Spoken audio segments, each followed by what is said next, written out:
Everyone tells you the future of your car is a chip and a piece of software. That is only half the story, because right now, on a factory floor in South Korea, a machine that looks unsettlingly like a person is bolting parts onto the very car you might buy in 3 years. We keep hearing that artificial intelligence has taken over the world. Every headline, every earnings call, every tech keynote circles back to the same 3 letters. And it makes sense because generative AI put something into the hands of regular people that used to live only in research labs. And companies like Nvidia turned themselves into the beating heart of an entire economy built on training massive models. But while the cameras stay pointed at chatbots and data centers, a much quieter, much bigger war is happening in the physical world, in the exact industries that build, move, and power your car. This is the story of the 10 technologies that might end up mattering more than the AI headline itself, and why the auto industry is standing right in the blast radius of all of them. Let's start with the golden fact, the detail almost nobody outside of industrial circles is talking about. Humanoid robots are already working inside real car factories, today, not in some future concept video. Reporting has confirmed deployments at Schaeffler, a major auto supplier, while Hyundai has laid out plans to bring humanoid labor into its American manufacturing operations at real scale. And companies like Apptronik are actively training and rolling out robots built to work alongside humans on the line. Think about what that means. The machines used to build cars are starting to be built and operated by other machines shaped like us. That is not a software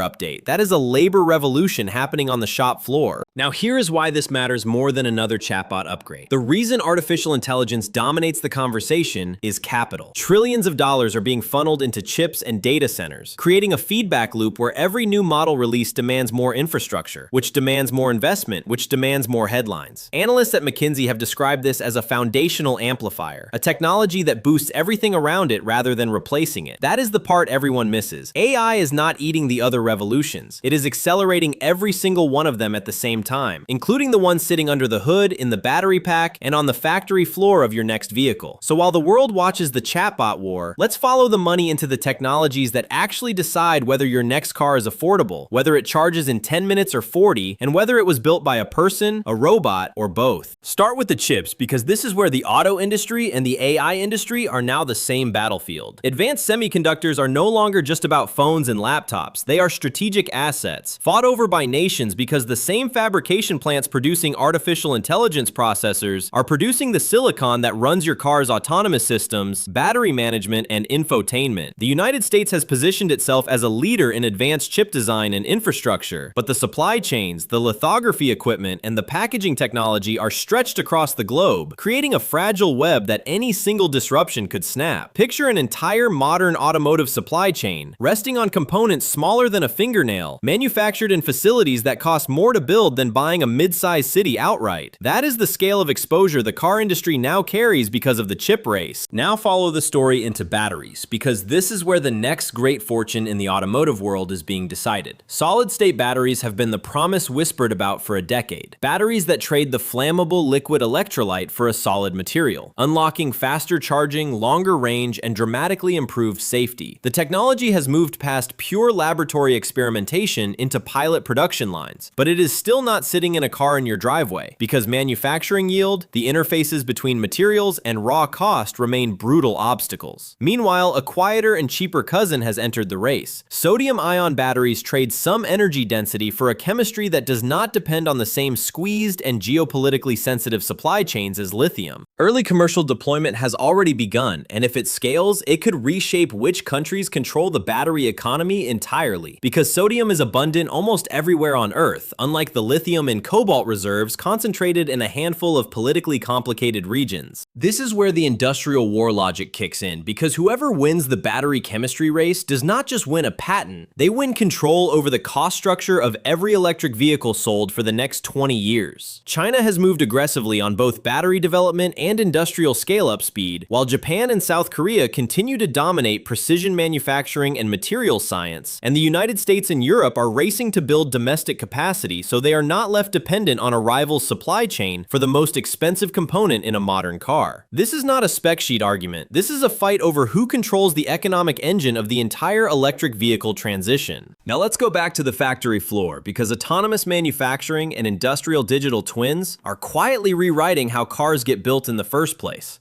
Autonomous manufacturing systems are self-optimizing production lines that adjust in real time, catching defects, reallocating tasks, and reducing the downtime that used to require human diagnosis. Digital twins take that even further, creating a full virtual replica of a machine, a production line, or an entire factory, allowing engineers to simulate changes before a single physical part is touched. These systems are already widely used in specific industrial sectors, including automotive manufacturing, and they are the invisible reason a modern factory can retool for a new model in months instead of years. Combine that with humanoid robots entering the workforce, and you get a manufacturing environment that increasingly resembles a living, adjusting organism rather than a fixed assembly line. Here is the open question worth sitting with for a moment, and it is worth asking yourself honestly. Are we so fixated on the technology we can talk to, the chatbot, the voice assistant, the AI co-pilot, that we are missing the technology that is quietly rebuilding the physical infrastructure of the entire auto industry around us? Because the deeper you go, the more it becomes clear that AI is not the finish line here, it is the accelerant. Every one of these physical technologies is moving faster because artificial intelligence is helping design better battery chemistries, optimize chip layouts, run digital twins in real time, and train humanoid robots faster than human engineers ever could alone. That is the real headline, not that AI replaced these industries, but that it lit a fire under all of them simultaneously. Let's push further into the harder science, because there are two more pieces of this puzzle that most car buyers have never heard of, and they might matter just as much long term. Synthetic biology, the practice of engineering organisms to produce materials, is already commercial in food and materials production, and researchers are exploring biologically derived materials for lighter, more sustainable vehicle components. And nuclear microreactors, compact power systems far smaller than a traditional plant, remain years from broad deployment, but if they mature, they could eventually stabilize the power grid strain caused by mass electric vehicle charging, solving one of the electrification movement's most stubborn bottlenecks. Neither of these is close to your driveway yet, but both are examples of how far outside the software world the real automotive revolution is actually being fought.